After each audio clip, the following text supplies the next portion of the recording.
So this is an interview with Robert Riddel, conducted by John Macarthur, Janina Gosseye and Elizabeth Musgrave. We're here at Conrad Gargett Riddel Architecture on the 5th of December 2012 to have a conversation with Bob about his student days and the student conference of 1967. So Bob, what we're hoping to do is look at a series of conferences in Brisbane around that time, and I guess we're interested in that conference in particular, and the sort of the times, what students were thinking, what's behind the student conference. But also we understand that the Institute conference was on that same year and it ran parallel in opposition to it to some extent. And Richard Stringer ran another exhibition of a set of his photographs of historic buildings in Brisbane as a kind of counter-exhibition to the Institute conference as well. The photographs I've shown you at uni as well. So I guess we're interested in these kind of three events about the Institute conference, the student conference, and then Richard's attempt to draw people's attention to traditional architecture and historic building. Yeah, the student conferences had been aligned with the main architecture conferences for some years. When I started, my first year would have been 64, and there was a conference that was based in Adelaide and Sydney and was partly on a train going between the two cities. Then there was Melbourne in 65, Perth in 66 and Brisbane in 67, and they became far more organised and invited international speakers by the time we got to Perth. There were people like Buckminster Fuller and Aldo van Eyck and Barkema who were the invited speakers. So these things were drawing big crowds, and I mean I drove to, well, not all the way to Perth, but to Adelaide, and then caught the train across with a lot of students to take part in that conference, and there must have been, I would have thought, 30 or so students from Brisbane were there, and it was a big journey to do, and these were conferences not to be missed. So when it came to Brisbane's turn, we, I suppose, had many discussions about what the conference should be about, but in some ways it was to follow on from what happened in Perth, which was given the title Edu-Creation. And after much discussion, it was decided that it was going to be this title, Synthesis of the City, which didn't mean all that much to me, but it gave you the freedom, I suppose, to talk about anything. Anyway, the two of the speakers in the end didn't turn up, the international speakers, even though they were funded. And I've forgotten, I've left my notes back in the office. Shall I go and get them? That'd be a good idea.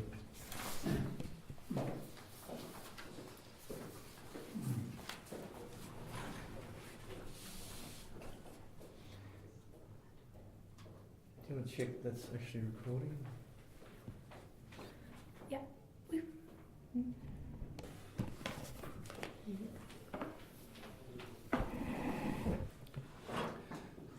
Okay.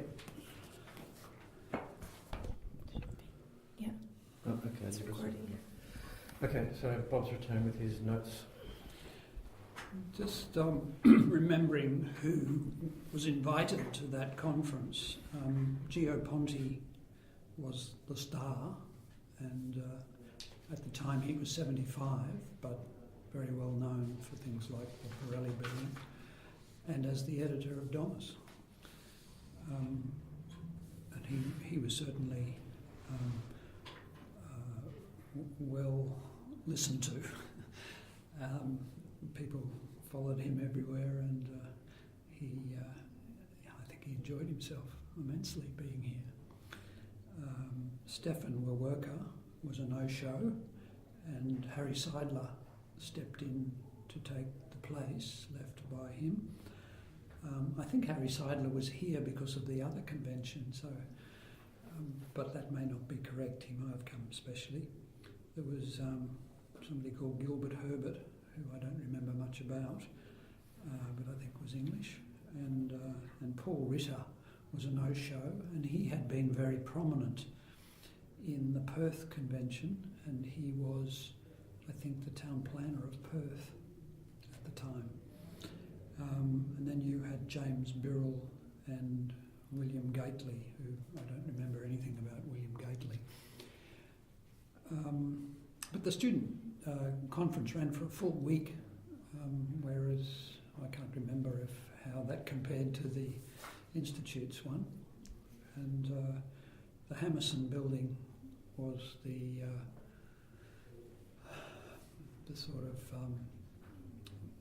where one registered and was the centre for activities. The Astor Theatre in Brunswick Street, New Farm, was one of the venues that was most often used, and New Farm Park as well. And there was a review on as part of it as well, that was combined architectural reviews with contributions from several states at the Rialto. Just out of interest, did you know that Astor was Dodds? Were you interested in Dodds at that time? The Astor wasn't Dodds. The facade was, No. okay. The Astor became the village twin. Yeah. But you told me Dodds had done the facade for early in the century. Okay, wrong. Don't remember that. No, I don't think so. We've got a list here from publication about people who are involved, but perhaps you'd like to talk a little bit about who were the motivating forces, and I guess also how did it work between the two schools, like the QIT and the university, shared it equally, and how did it come about? Who were the main actors? Oh, it was, you'd have to say the University of Queensland was where the organisers came from, and that was a group made up of not Graham Davis, Ritchie? No, his name's Davis, but it's not Graham. John Davis, yes. John Davis, and then the people who are listed here, Graham Hume, Jeff Webster, Ken Stevenson, John Kershaw, Dick Allam and Lecky Ord, Graham Berg, Russ Short, Greg O'Brien, John Kuskoff, Derek Ellison, Ken Wells and Willie Young. Well, they were all from UQ, but there were people from QUT, or QIT as it was then, also part of the organisation, but I mean they're not credited here, and I can't remember now what in fact we did, but we certainly had taken part in those other conferences and certainly took part in the discussions. But the QASA, the Queensland Architecture Students Association, was mainly an initiative of the University of Queensland, although there were QIT people who were members and who took part. But the driving force was John Davis. Can I just come back to the theme once more? So the students decided the theme of the conference autonomously without input from professors at the school? Oh, absolutely, yes. Because when I read the lecture that Burrell gave, and he's very much focusing on this theme, and the way he phrases it, he never literally mentions Christopher Alexander, but he seems to refer to Alexander's writing on forms and synthesis, and then also the city is not a tree. He seems to refer to it, but he never literally mentions it. Is this something that the students were looking at, and is this one of the reasons that that conference took place at that time? Look, I don't remember. I mean, I was aware of Christopher Alexander, but I don't think it may not have been at that time, so I may not have recognised that. But somebody else did speak about Christopher Alexander in that conference, because I haven't read them all yet. This actually, this review, which is written by Andrew Metcalf, who apparently was in fourth year at Kew at University of New South Wales at the time, says that Gio Ponti talked about the tree, and the city is the tree, and that it was something that all were familiar with, and that was not new to them. Yeah. So, well, When was Alexander's? 64, and then the city's another 365. So it was Pretty new. yes. quite recent. well, I suspect that I wouldn't have read it and probably didn't understand that association, but maybe others did. But I just don't remember. Was the conference well attended by students from other states? And Oh yes. yeah. Yes. And how did the Queensland students sit or feel in relation to the students from other campuses, like especially the University of New South Wales? Well, they were, everyone was trying to make their mark in terms of which was who could run the best conference and who would be able to show the participants and the visiting students a good time.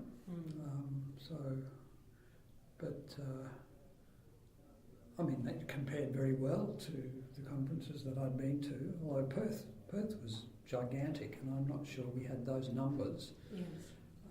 I can't remember what the venue was, but to hear Buckminster Fuller, everybody came from everywhere, and he would go on for, he would speak for 3 hours, is my memory of it, without a breath, and everyone lapped it up. So the student conferences were pitched as being oppositional or more progressive than the institute conferences? Like you said, absolutely the professors weren't involved in theming it, so there was a sense of it being outside the institution. I don't think the students were even invited to the architecture convention, but I would have to check that. But they had at some point decided to run their own show, and it was better in terms of the program, and they tried to outdo them with more up-to-date progressive speakers. The students allowed practitioners to come to their conferences, though, because there are a number of practitioners Yes. who did travel to conferences in Adelaide and Auckland and Sydney, Perth. Well, the quality of the speakers was such that if you were interested in what those people had to say, you were there. Yes. So did Ponti speak at the institute conference? No, he was brought out for the students, and as far as I know, didn't even go to anything. But I would need to check that. I don't really know what his movements were. Apparently he was swallowed by the Italian community in Brisbane. Well, that's quite possible.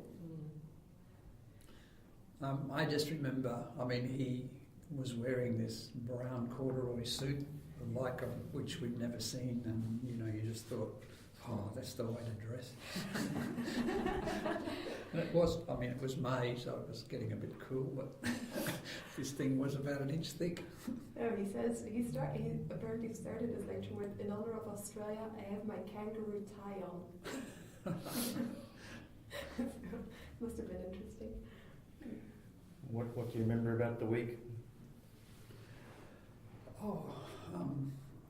Not being able to go to everything because there were trips to the Gold Coast and so on, and I would have been working at the same time and had commitments. So, but I think I would have been to all the lectures, although, as I say, I can't really remember them. So the lectures were largely each evening because the number of students working part-time? there must be a program now that would tell us that. I don't remember exactly when they were. They involved workshops as well, didn't they? I mean, Yes, I think yes. there were actual activities that And students signed up, and it was led by people like Tony Gwillim and. Yeah, and there was a competition. And I can't tell you what the competition was about now. But there was an exhibition of the competition entries. But were there workshops at the Brisbane? Because I read this retrospect by John Davis about the conference, and he complains, he says that it was too static, that these lectures were not really an interaction with the students, that the lecturers just said their thing and that was it. Did that come later? Was it at the Brisbane conference already that you had these workshop type of things? There were certainly forums because there's a picture there of Derek Ellis's that show various people on the stage, including Dalton and Bill Carr, Seidler. I think that's in the same picture, but there were certainly, they were being asked questions and discussing it. In the form of a panel discussion? Yeah, and this was happening on the stage of the cinema, and so people were in the seats, the stage was illuminated, and whether it was day or night, I can't remember. Just about the competition, it says here that the judges of the competition were Maurice Hurst, John Dalton and Graham de Gruchy, although Graham's name's misspelled as de Grinchy. Well, I don't remember anything about that competition, but I suppose I would have if I'd been in it. And I guess it was social aspects that were quite important. I mean, did you billet students in the homes of students here, that kind of thing? Yeah. Did they have some wild parties? Yes, I can't really remember where I was living at the time. It would have been soon after that I moved to a student house on North Quay that was a celebrated party house. But I think at the time of this conference I was still living at home. And as far as I remember, didn't billet anyone. It says here that Graham Burke and Russ Short were the conveners of social functions. Do you recall any particular social functions? There was certainly a ball held in one of the wool stores down at Tenerife, and I'm guessing that was part of the conference. It could have been at another time of the year because there was an architect's ball, and that was also in a venue like that. So, but the Rialto was the Thursday night, I think, and that was a big event. And there's a picture there of Gavin Patterson in costume. And Willie Young was in charge of organising that review. And the architecture reviews that were happening in my student days at the Avalon in St Lucia, I mean, they were the event of the year in terms of both patronage and the quality of those performances. They were fantastic events. Yeah. Bob's talking about Willie Young, who's changed his name back to the Chinese spelling of Yang, so William Yang, who went on to become a prominent artist, and someone we really should talk to, who led the sort of architecture review, theatrical thing in Brisbane for some time. He was a playwright, and he organised a group of people. I mean, a lot of them lived in the same house he did in, can't think of the name now, in Toowong. But there was Ralph Tyrrell, who was writing the music for these things. There was Max Banner and Tony Rose. And, Max Banner is another person we should interview. that's Gavin Patterson. And Gavin now lives in Pyalba, and he's practiced as an architect just outside Maryborough for many years. Could you explain in more detail what was this performance? What was being... Well, it was just called the Architecture Review, Mhm. and I guess it had its birth or its inspiration in the reviews that were happening in Melbourne. Rod Quantock was one of the guys who is a comedian who had his start in the Melbourne reviews. So this was kind of Brisbane's answer to those events that were happening in Melbourne, and they had a very distinctive humour and flavour, and they were political, and they were creative, and in every sense. And Richard Stringer has spoken about them, I think. yeah, well, Dick Stringer and I used to regularly be up in the lighting box doing the lights, and that's when I got to know him well, and we were fortunate in seeing every performance from that kind of vantage point, which the people backstage wouldn't have ever seen. So there were musical numbers and comedy skits and satire. But that Willie Young actually organised a best of the review thing in the early 90s that we did at near the Marna, Chardon's Corner there in the Princess. There. Did you go to that one? Princess Theatre. Princess Theatre. Yeah. So there was recreations of a number of famous ones. But, so there was a reputation nationally for the Queensland Review? Oh, well, I don't know if it was national, but the event that went on at the Rialto during the conference was a kind of a showcase for what had been on up till then, but the reviews went on for quite a few years after that, and they got better every time. And Willie wrote a few plays as well that were on at the Avalon in St Lucia. So all these things were patronised by a group of students who were going to QIT, but we were penalised if they weren't considered to be any contribution to the course, and we thought, well, that's ridiculous. I mean, these things, if you spend a week, taking part in this event, you should get some relaxation in your hand-in dates, and that didn't happen. So a lot of people failed because they were prepared to support these things, and QIT said they didn't want to know really. So what was the student culture like in general in those years? You're mostly working in practice? At QIT, yes, we were. And the UQ students were largely full-time, or they were all full-time? They were all full-time. It was my memory until the later years anyway. Yeah, I think they went part-time after 30. Yeah. And were you satisfied with your education? No, that's why I left. But do you think that there was a significant difference between QUT and UQ? Oh, yes, You did. an enormous difference. And I suppose I would have gone to UQ if I'd had the chance, but I didn't pass senior physics, so you weren't eligible to even apply.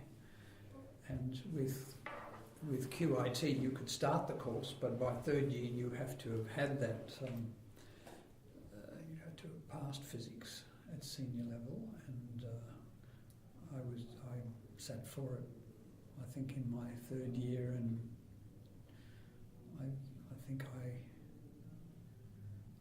failed. I think I had to do it a second time before I got through. Or it might have been structural mechanics, I can't remember. It was one of those things that I didn't get, and it held me up.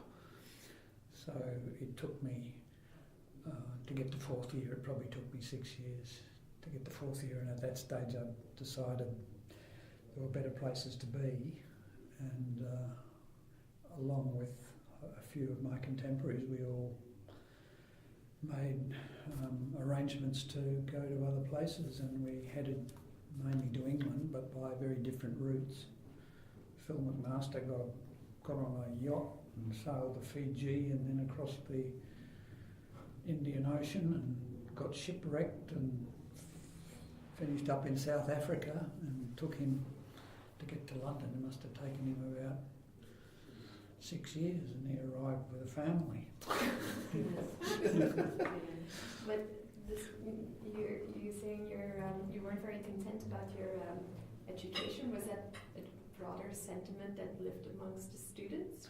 Oh, look, there were a lot of students there who, the group that I'm talking about probably thought that they were just not interested in architecture. All they wanted was a job and a safe job, and they just wanted to get through the course in the fastest way they could. And we were interested in the art of architecture and what was going on in the world, and that's what the conventions were about. Most of the students wouldn't have bothered with this stuff. They just weren't interested. At the time of the conferences, were you conscious of the big debates that were happening in architecture and the shifts that were happening at the time of the 67 conference? So, to include Harry Seidler in a conference which also has, people like Tony Willerman and Paul Bishop, who are kind of definitely belong to new school think, and he's old school think. Were those sorts of things conscious of them as students? Well, you were certainly aware that, through magazines like Architectural Design, AD, as it was known, coming out of Britain, that, Archigram and the AA school was kind of where it was happening, and there was. And you read AD in preference to AR? Is that the split? Oh yeah. I subscribed to AD from very early on. Never AR. Just noticed that some of the older generation involved in this, that from the university, Graham de Grucci must have been relatively new, and Birrell, who was not on staff at the university, did some lecturing there, but not Cummings or Lucas or any. No, this was very fringe. And I think you mentioned Bill Carr was involved in this as well. Yes. So there was some of the staff at the university who were considered more acceptable to the students than the others. Well, they were interested and they took part. I guess they were invited, but that was very much reflected in the sorts of social events that were going on, not at the convention, but generally. I mean, you would never see a lot of those academic staff at the Contemporary Art Society events or even exhibitions. There was just a small. The Langers and Cummings were very involved with the Johnson Gallery group, and well, the Contemporary Art Society was, I guess, a bit wilder than that. right, That was, so that's another split. That was Roy Churcher and Is Roy de Maistre still there then? no, I don't think so. I wasn't aware of that.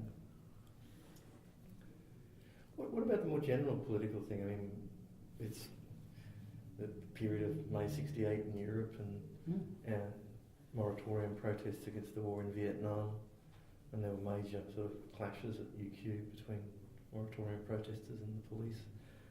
I'm not sure if it was 67 or 68, around about that period.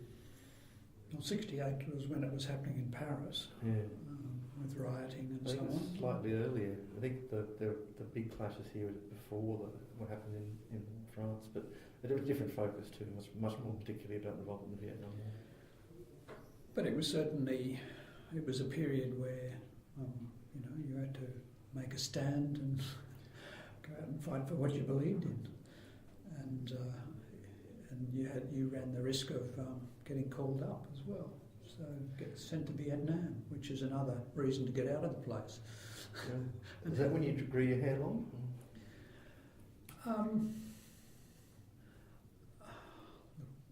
I certainly grew my hair longer in Britain than it was here.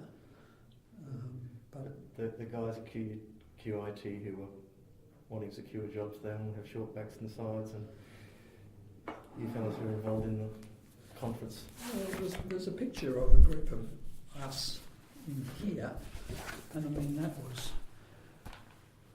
that's Bob Martin and that's John Massey, Yeah, okay. So more. that's Haig Beck, Yes, the Haig Beck. and this is Barry Reuter on the front. Okay. So it's more Beatles mock top. Yeah, but these guys, well, John Massey was a surfer, so he had bleached blonde hair, but that kind of length.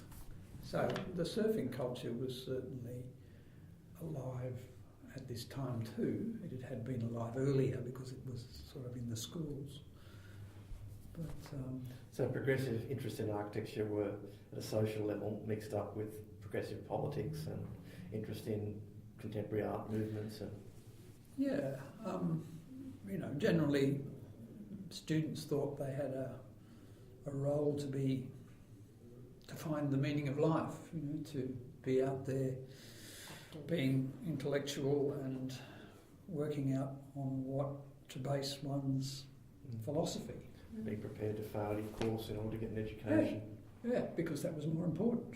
And the course was so appallingly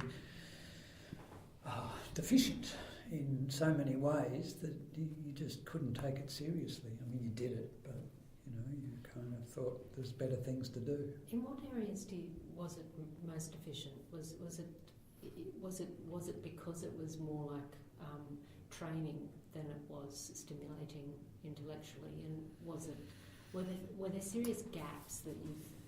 Well, there was never any discussion about theory.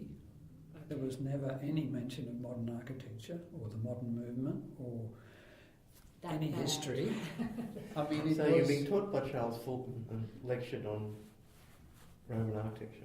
Yes. Well, it wasn't he who lectured us on that, it was Athol Bretnell, but...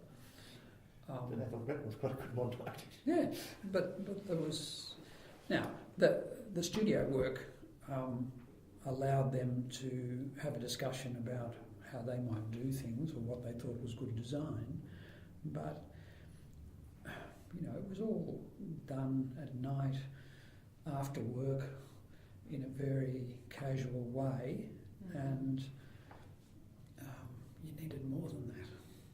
Well, I needed more than that, and I got disenchanted with it, and decided that I'd go to England, and I didn't know where I was going to go to, but I applied to go to the Royal College of Art, which I read about as doing all sorts of design, and I thought, well,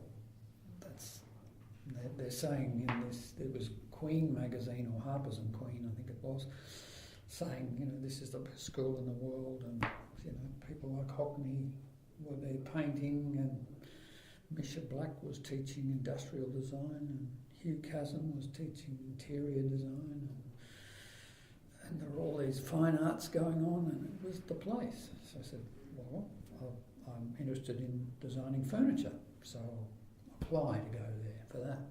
And I had done some furniture in Brisbane, and I sent them those things, and I got in. And it was a real coup, and I didn't understand how difficult it was to get into that place. They only took, for each discipline, they only took something like 12 people a year, and they drew them from the 50 best art schools in England to go to here. And so they always took a couple of overseas students, and I was one of those. And I was accepted for the full 3 years, whereas some people were only accepted for 1 year. So it was good. But it was completely different to what I had expected, and then I was thrust into this craft environment where, the professor of furniture was in fact a woodcarver, and his work was these exquisite handmade bowls. And I was kind of ready to save the world in mass production, and I was kind of ready to do something like IKEA. You're making camper cars in Brisbane.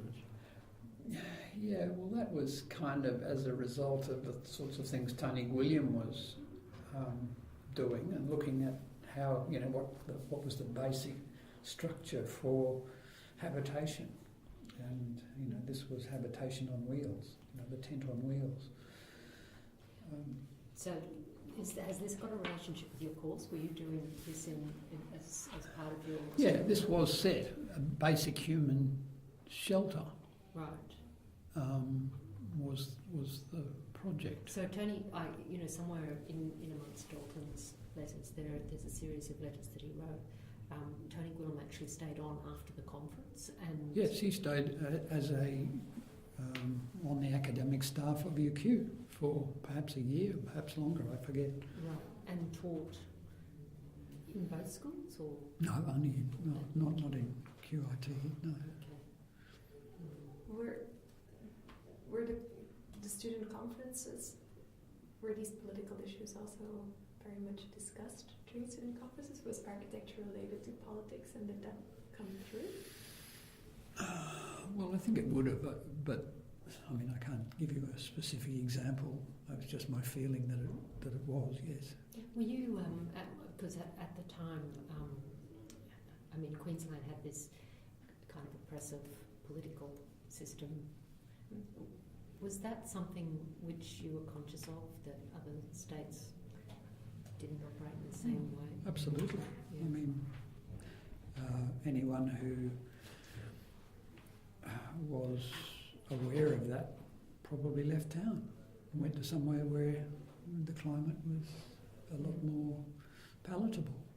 I mean, there were the people that I know that went from University of Queensland, SB Dodds, Richard Allen, SB went to Sydney, Richard went to Melbourne.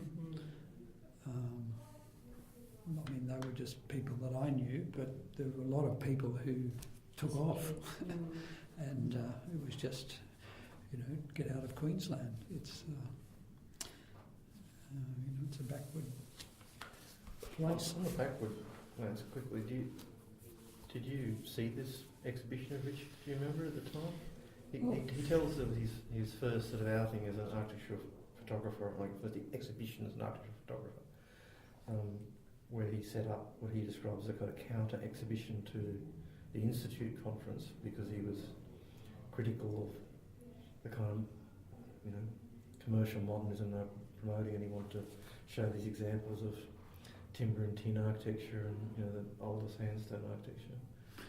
Yeah, well, he was looking at this stuff with fresh eyes, because he'd grown up in Melbourne and he'd seen nothing like this, and he was very much affected by the aesthetics of what had happened in Queensland in this development of a tradition, and so he wanted to celebrate that. And he came up as a qualified architect and got a job with Birrell, or got a job first with can't think of the firm on Gregory Terrace.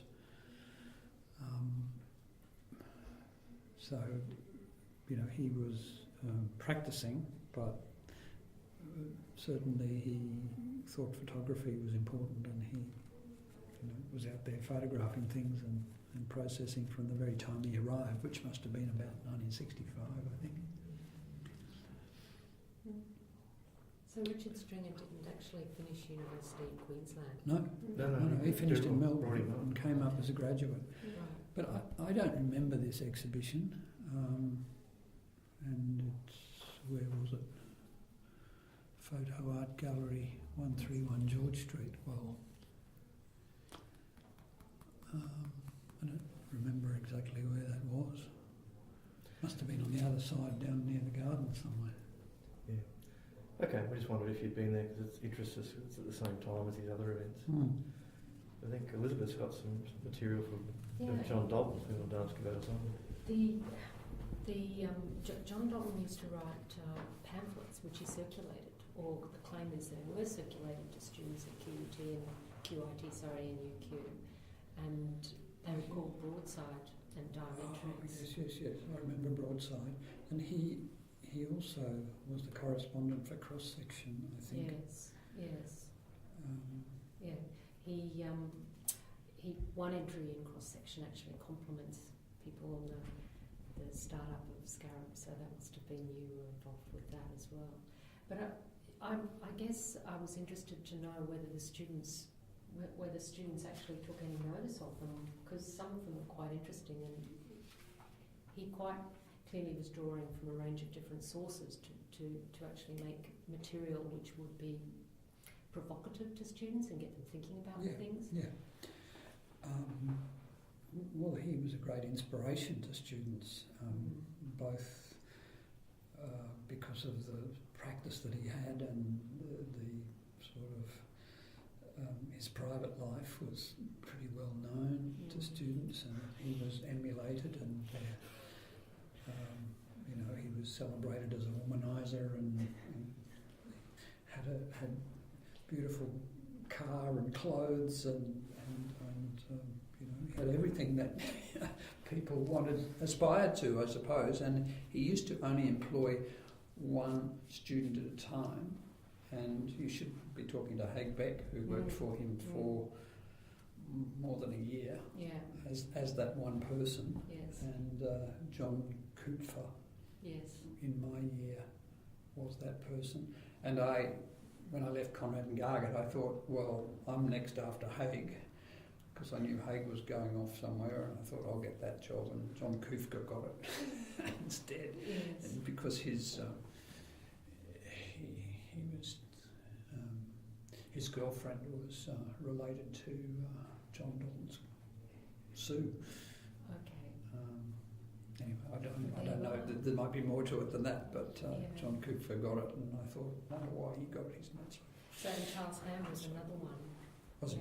Yeah. But so these would have always been QOT students. Yes. Yeah. So Yeah, because he would employ them in their early years, because he wouldn't have to pay them much, I guess. Yeah. So did you read these? Did you ever read any of these, or? Oh, I would have, yes. But That's the one that was the advertisement. It was our flyer promoting the conference that. The City Synthesis The Conference. City Synthesis Conference, yes. And this is a report that was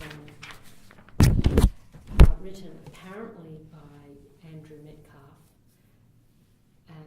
It's called Slow Beginnings, 2 Dead Chickens and Fast Ends.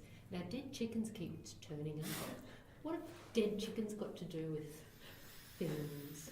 well, there was a controversial act in the one of the reviews where Tony Rose, who was kind of being a rock star, had a chicken that he used to swing around his head. I mean, presumably it was a dead chicken at the end. I don't know if it was at the beginning. But anyway, the newspapers got hold of this, and I think it probably was the Sunday Mail said it was disgraceful. And that was just the kind of publicity they needed. I imagine it was that. He doesn't actually explain it very well in here. It seems to be that everybody sort of was in the know. But I mean, he may not have wanted it to be explained. He was just being obtuse. So were there other sort of publications? I mean, you made Scarab because you felt that you needed to do something more up to date than Literature Australia. We felt we had to say something, and and celebrate the things that were not being celebrated, and that's our traditional architectural culture. That the same thing that Richard Stringer is celebrating, which is in pictures like that, and in those words, I think says something about that. But also, we made our judgment of the House of the Year, which was in fact a shed done by Maury Hurst out of second-hand materials, and you thought, this is what it's really about, and students should be out there building these things to demonstrate an alternative architecture that's going to be the architecture of the future. And this reference in there to buying some land and building something. People were passionate about this. I mean, was it? I mean, Dalton's prestige. Did his writing add to that, apart from the fast cars and the shiny suits? As like his intellectual ambitions to write and to publish Well, that was materials? part of it. I mean, and part of it was, he spoke in a cultured way because he was English, and that sounded even more convincing. But, I mean, he was a pretty convincing package. Well, he was influential and successful in promoting what he thought was the response to that in a modern way. Yes. Well, I think that this had died when he started. Scarab had finished its last issue, and then he started writing these broadsides. And I think he was also chucked off the publications committee at the RAIA. I think that was also another fault. So. Well, I was involved in the first three of these, and then there was MK2 or whatever it is. And then Haig Beck and Tom McCarroll and Don Cunnington kind of took it on after that, and then David Hunter took it up. And I mean, Don Cunnington was, determined to make it pay its way and be a financial success as well, and so was David Hunter. And I mean, we got some sponsorship from advertising, and that sort of covered the printing costs, and that was enough.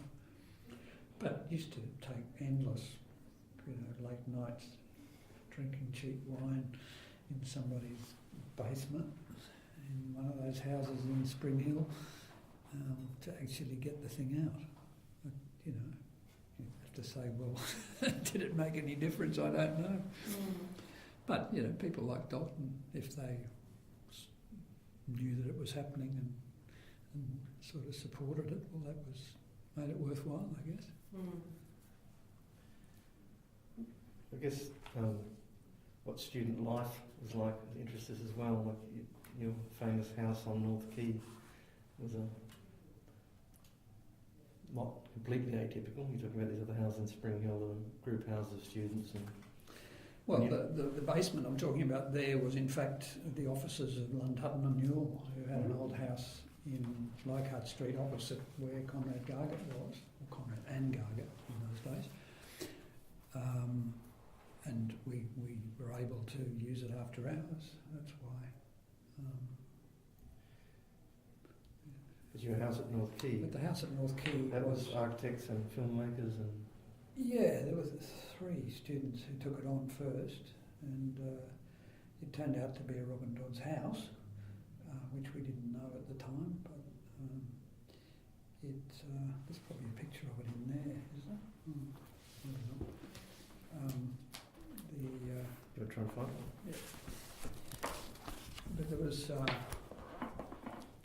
Bob Martin, Phil McMaster and myself, and then Dennis O'Rourke, who was a filmmaker, was there for quite a long time, and his friend Clive, and people came and went. And it was almost next door to police headquarters, so it was kind of right under the radar in a way. This was also the time when things started disappearing in Brisbane. The city was actually a lot of things were being demolished and a lot of insensitive development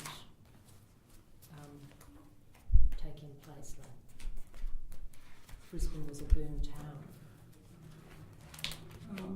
Well, it hadn't really started then. No. It was a bit later, yeah, it was sort of the mid-70s when that happened. Sorry, it's not in there, that picture, somewhere else.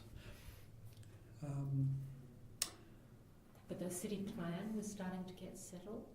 Yeah, I can remember that the last big project that we did as students was a design for Brisbane Airport. Okay. And we worked on an inflatable airport, which I think was a bit sus, but they thought it was pretty good. Let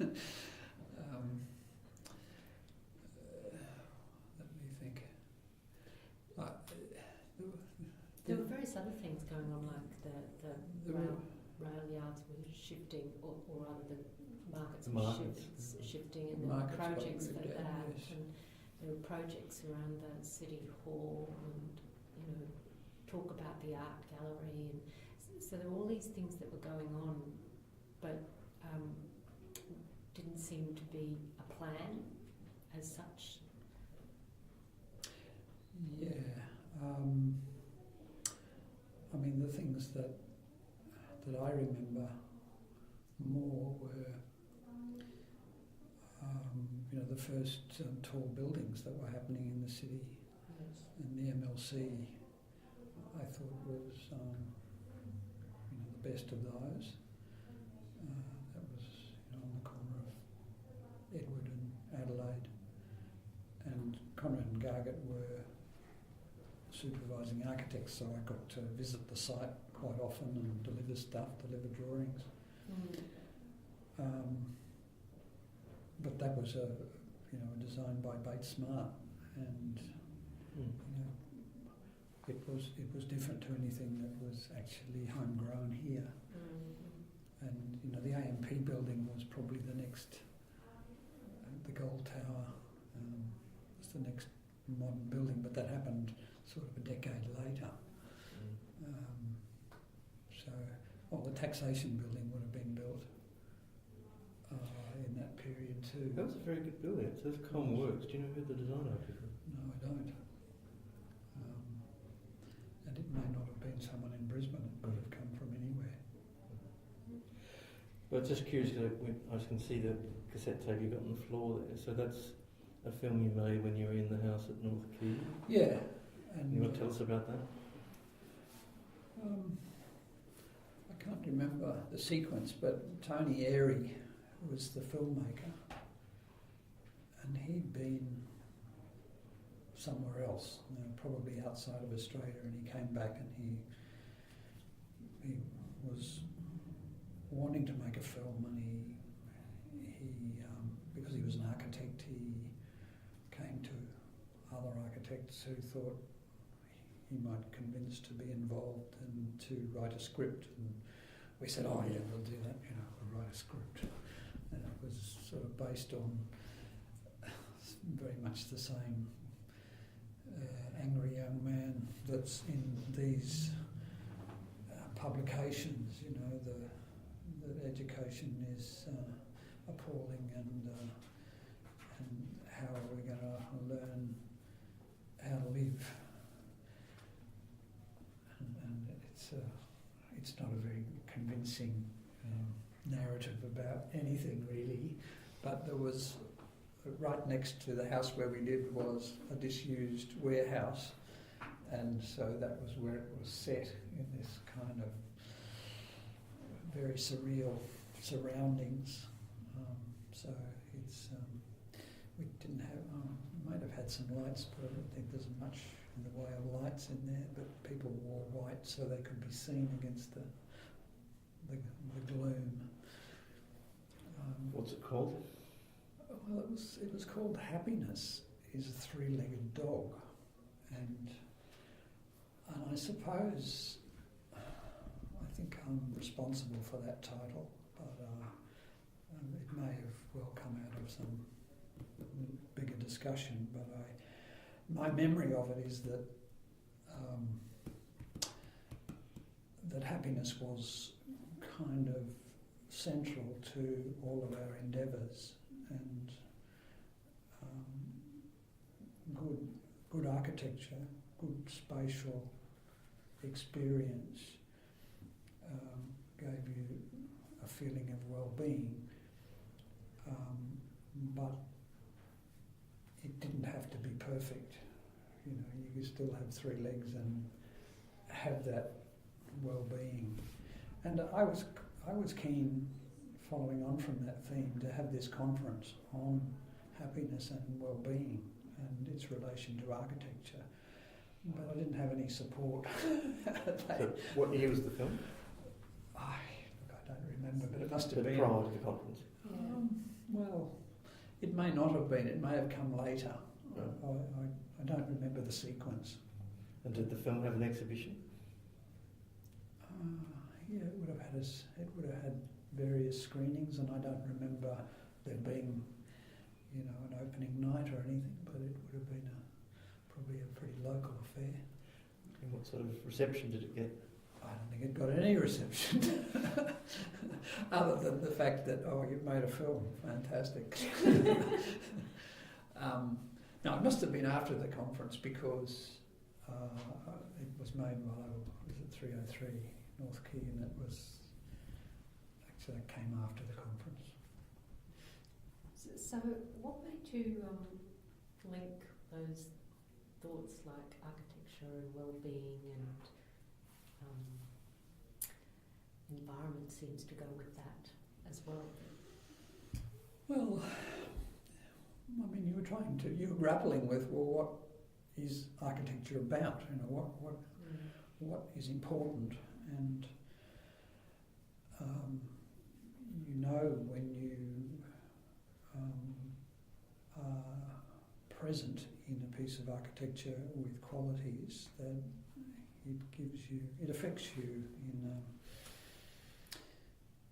in a full way, and you feel this well-being feeling. So that is your response to architecture. Was that something that you identified of your own accord, or did it come out of a general discussion, or was it? Well, it came out of many discussions, yes, and a lot of alcohol, probably, by a few students, right, who were seriously seeking the meaning of life and architecture, and talking about it non-stop. Yeah. So it was kind of, we thought we would discover something important and serious, whereas a lot of what we were being taught just wasn't.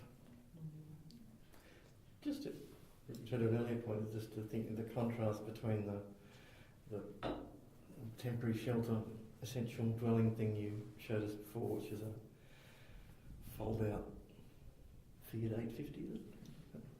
It's a Fiat 500. It's a fight with a Bambino. Mm. So it's like it talks to projects that Piano was doing at that time, or Nicholas Schofer, or the whole lot of sort of vehicle-based mobile architecture that's about ephemerality and transitoriness and so on. And at the same time, in Scarab and in Richard's exhibition, you're looking at exterior framed Queensland houses from the 19th century and so on. So these things, like the beginnings of high-tech architecture and industrialised production and high design and mechanical things, and then tradition, didn't seem alternate pathways to you? No, very much connected. In fact, Bill Carr wrote in one of, I think, that first magazine there about the connections between modern architecture and the tradition, the Queensland tradition, and the qualities that he gave it, that he thought we should concentrate more on, was the standardisation and the prefabrication and the simplicity of the building process that had been lost, and that they needed to be reinvented and used as a basis. I think that was the gist of what he was saying. But no, we didn't see those things to be at odds. They were connected. And did they both seem like alternatives to, architecture as a business doing sort of corporate modernism? They both seem equally outside of the professional norm you were supposed to be preparing yourself for? Yeah, well, there was a lot of architecture that we probably didn't think was very good. But, Birrell gets celebrated in one of these reviews for Union College, and compared to Steve Trotter's International House, which we thought was a bit, or not in the same class. Now, those buildings have got little to do with tradition. I suppose Trotter's probably had more to do with tradition, and it was essentially the cottage roof with the chimney in the middle rather than a ventilator.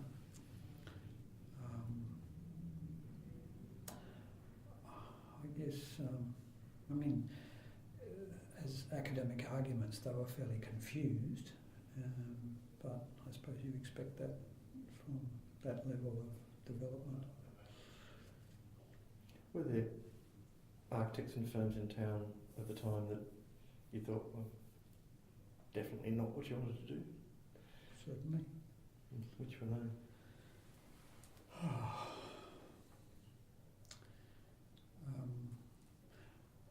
I think it was called Huey Beck was doing factories and things that we thought were pretty irrelevant, but in retrospect they probably were bloody good factories.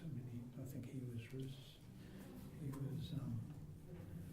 responsible for the Acacia Ridge Holden plant. No, that's probably unfair of me to single him out. But people like Curro Nutter and Charlton, we thought were doing good architecture. Theo Thine was doing good architecture. Dalton was doing good architecture. Birrell was doing good architecture. And a lot of the big commercial firms like Lund Hutton, with the exception of Murray Hurst perhaps, who was doing good architecture. But the commercial firms didn't meet those standards. Now, I worked for a whole range of firms, and I worked for Bly, Jessup, Bretnell as it was, and they were certainly a good firm, and they gave me all sorts of opportunities. So, with Conrad and Gargett, I thought, well, after my first 3 years there, I thought, I need to move on to something. They're not in any way interested in some of the things that I'm interested in, and I need to get some wider experience. And I did leave on good terms and everything, but I can remember Bren Gargett saying that we don't do flat roofs here because they leak. And I had done a flat-roofed house, and I don't know if he was referring to that at all, but it was a very Hazen Scott-looking house, which I was allowed to do pretty much on my own with Lou Haley's assistance in my second year, which I thought was extraordinary. What about the older generation? Like Fulton was teaching at QIT. He was the head of the school. Yes. And I think you told me previously that who else was teaching? Costello. But you and your fellow students didn't look up to them. You thought they were all old hat. Yeah. And we didn't know what they'd done, I guess. They were just old men, and we were. So it wasn't that you identified their kind of modernism from the immediate post-war as being... We didn't know their kind of modernism. They didn't. They didn't even tell you. There was no way you could find out unless you'd.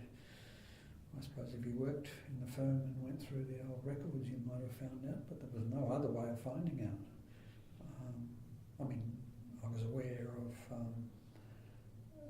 the offices of on Astor Terrace. What date are they? Fulton and Collin. They're quite late, aren't they? Well, I just think it's a very elegant, appropriate sort of modern building that can't have been it terribly is. old. But and done by your head of school. Right. It probably happened while I was away in the 70s, did it? Oh, maybe it's maybe later again. Yes. Yeah. But Fulton's still practising, quite good, polite modernism. Yeah. Like that Bread House building up on opposite the. No, not Bread House, the one near it. It's sort of like a very simple, pedimented front near the grammar school. Anyway, I was just wondering about whether there was an explicit rejection of that early kind of modernism because of what you'd seen it grow into? No, I guess we were aware of brutalism from travelling to Sydney and seeing the sorts of things being built there, and rough off-form concrete and rough timber and overburnt bricks, and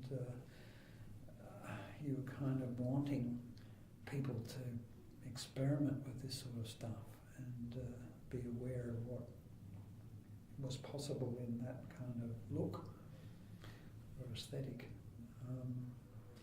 So what was happening here tended to be much more conservative and out of touch with anything like that. I mean, Conrad and Gargett did hospitals that were,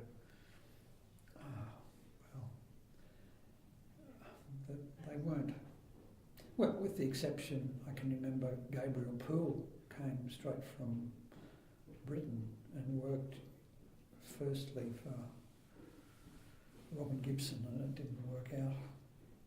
He left there after only a very short time and came to Conrad and Gargett and was employed straight away on one of those big hospital blocks, Block 7, I think, and gave it a look that was very different to what Conrad and Gargett had been doing, which is kind of women's college type institutional architecture that you see at UQ.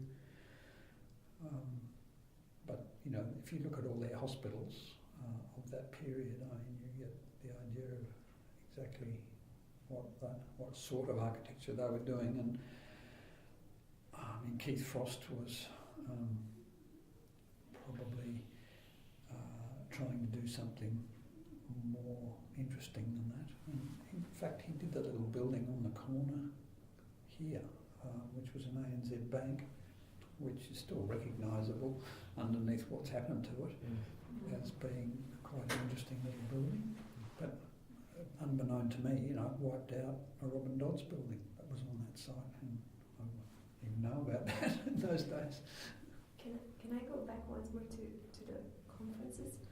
Because you said that for the student conferences you tried to get more interesting speakers, but when you say more interesting, because I think at the conference that was the year before, at the national conference, I think they had Gropius, who is like the Bauhaus tradition, and then they had at the student conference Buckminster Fuller, who was doing all this pop type of thing. Is that what you mean by better, more? Well, I guess you thought that was more relevant and more alternative in a sense. I mean, people responded to the Whole Earth catalogue as a kind of way of life and thinking that was espoused by Buckminster Fuller, even though he was not really talking about that. He was... Yeah, but Stephen, what's his name, who edited it, was a Fullerite. And because at the student conference here, there's a reference to Heron's Walking Cities. Were things like that being discussed at the national conference, to your knowledge? No, that would have been seen as fairly ridiculous and ignored. So it was all of that archigram type thinking was very fringe. I was interested in Birrell's role because he's heavily involved in your conference, but then Birrell's big in the Institute. He tells me, this is correct, that he was the person who first set up the state award system and tried to rejuvenate the Queensland architecture through the award system. I don't know if it previously existed, but he claims to have set it up, or reset it up after your ultra. Well, he may have. I mean, I associate Geoffrey Pye with getting it onto the whole regional framework that it became in Queensland. It was the only state that did that, and that was pretty much Geoffrey's baby, as far as I knew. But I wasn't really there, perhaps, when that happened. So, but Birrell had been City Council architect and then university architect, so he had a pretty high profile, and he was certainly in touch. I'll ask you more about it. I was wondering if one was crossing over between the two conferences. Was there was it a conscious decision to have a balance between international and national speakers at these conferences? Oh no, I think it was just who can we get? Who's out there doing something? And I mean, that wasn't. I don't think a lot of research done. It was just who people thought. Well, a whole lot of people got invited, and the few who said yes, and it was a free airfare that they were able to offer them. Anyway, that's my memory of it. Well, thanks very much, Paul. Thank you.